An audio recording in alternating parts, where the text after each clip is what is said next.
कर्मवाधिकारस्ते मा फलेषु कदाचन मा कर्म फल हेतु भ्रूमः ते संघर्षतः कर्मणि। यहाँ मैं आपको गीता ज्ञान देने की प्रयास नहीं कर रहा हूँ, न ही धर्म की प्रचार कर रहा हूँ, बल्कि इस ज्ञान को देने के पीछे का मेरा मकसद है कि आप शक करने वाले बीमारी का निवारण प्राप्त कर सको, जिसे साइकोलॉजी में OCD कहते हैं। OCD अर्थात ओबेसिव कंपल्सिव डिसऑर्डर, यानी कि एक जुनूनी बाध्यकारी रोग, जिसमें इंसान बाध्य हो जाते हैं और शक करने लगते हैं। पर इस शक का निवारण, इस शक की प्राप्ति और मेडिसिन्स इस श्लोक में विराजमान है, बशर्ते आप इसे समझ पाओ। आइए समझते हैं कि लोग दरअसल शक क्यों करते हैं। इसका कारण है कि या तो वो आपसे बहुत प्रेम करते हैं, आपको जीवन पे खोना नहीं चाहते, या आपने अतीत में कुछ ऐसे अवस्थाएं दिए हो, कार्य किए हो, जिसके आधार पे वो आपको भरोसा नहीं कर पा रहे। पर इसका निवारण क्या है?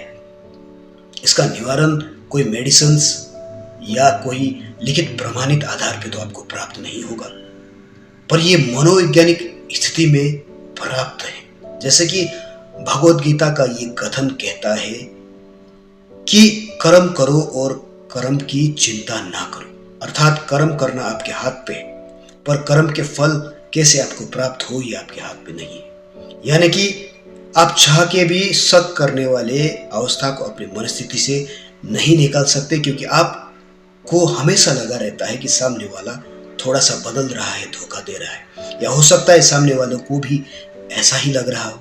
इसलिए आप उस परिस्थिति को कैसे बदल सकते हो वो आपके हाथ पे ही नहीं है। पर आपके हाथ पे क्या है? आपके हाथ पे है कुछ ऐसे कार्य को करना जिसके आधार से सामने वाले बदल जाए। अब वो कार्य क्या है? वो कार्य है रोजमर्रा के जीवन पे ठहराव लाइए, आहिस्ते आहिस्ते बदलने का प्रयास कीजिए। यानी कि मेरी सोच की क्षमताएं जो तीव्र गति से चल रहा है। शक जब इंसान करते हैं तो उसके बॉडी में कंपल्शंस बढ़ते हैं, मनस्थिति के लेवल पर अत्यधिक सोचने, यानी कि स्पीड। अब स्पीड का ऑपोजिट रिएक्शन तो यही है कि उसे कम कर दिया जाए, अर्थात शक की सोच को कम करने के लिए आपको सुबह उठ के थोड़ा सा योग की आवश्यकता है। आपको सोचना पड़ेगा कुछ 5 या 10 मिनट के लिए कि मेरे मनस्थिति पे क्यों चल रहा है ये बातें, मैं ऐसा क्यों सोच रहा हूं, इसका कारण क्या है। और इसका कारण अगर आपको प्राप्त भी हो तो आपको ये पता होना चाहिए कि अब इस कारण से बाहर मैं कैसे निकलूं। वो बाहर निकलने के लिए मैं अपने जीवन पे कौन से परिवर्तन लाऊं जिससे सामने वाले को ये ना लगे कि मैं उस पर शक कर रहा हूं, क्योंकि शक करने की प्रकृति तो आपका है, शक तो आप कर रहे हो, वो कार्य कर रहे हो और उस कार्य के बाद उस फल की उम्मीद कर रहे हो जो आपके हाथ पे नहीं है। अर्थात शक आपका किसी कारणवश हो सकता है कि आप सही अवस्था में शक कर रहे हो, पर शक तो आपका है। पर इस वक्त आप ये उम्मीद क्यों कर रहे हो कि वो इंसान अब आपको सही समझने लगेंगे या आपकी मनस्थिति बदल जाएगा। आपकी मनस्थिति कभी नहीं बदल सकता, क्योंकि आप शकी हो। इसीलिए अब इसका निवारण क्या है? इसका निवारण यही है कि खुद पे चेंजेस लाओ, अपने मनस्थिति को सही दिशा दो, फल की चिंता मत करो, वो कार्य करो जो आपके हाथ पे है। बच्चों के साथ यदि आपके घर में बच्चे हो तो उसके बातों को सुनिए, उसे समझाइए, उसके लिए पढ़िए, उसे ज्ञान देने की प्रयास करिए।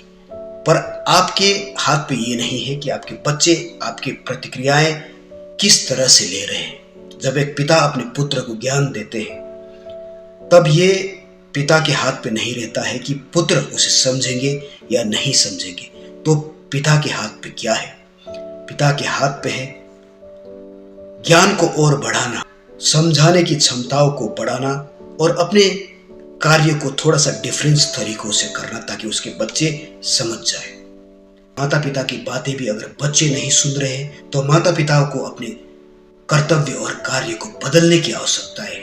अगर एक अध्यापक अपने छात्र को नहीं समझा पा रहे तो उसे पढ़ाने की विधि में चेंजेस की जरूरत है। रिलेशनशिप पति पत्नी के बीच में झगड़े हो तो उसे सुलझाने में, समझाने की तरीके में बदलाव की जरूरत है।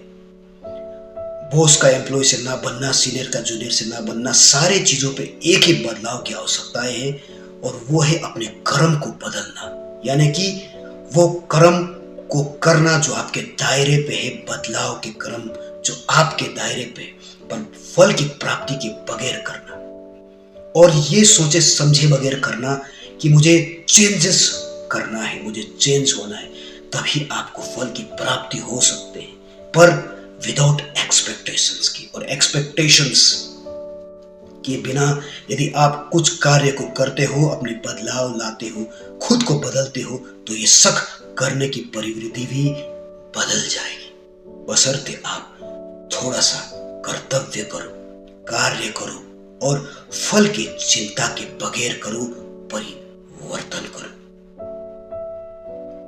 कर्मवादिकाय रस्ते मां फलेषु कदाचन, कर्मवादिका रस्ते मां फलेषु कदाचन, मां कर्म फल हेतु भ्रूम ते संग्रस्त कर्मणि। कर्म करना हमारे दायरे पे है, पर कर्म की फल की प्राप्ति हमारे दायरे पे नहीं है। इसलिए जो कार्य हम कर रहे हैं वो केवल मुझे कुछ मिलेगा ऐसा सोच के करना भी बेवकूफी है, और कुछ ना करना तो उससे भी बड़ा बेवकूफी है। इसलिए सोचने समझने की प्रयास कीजिए, शक नहीं, चेंजेस करने की प्रयास कीजिए। किसकी चेंजेस? खुद की चेंजेस। सोचेगा जरूर,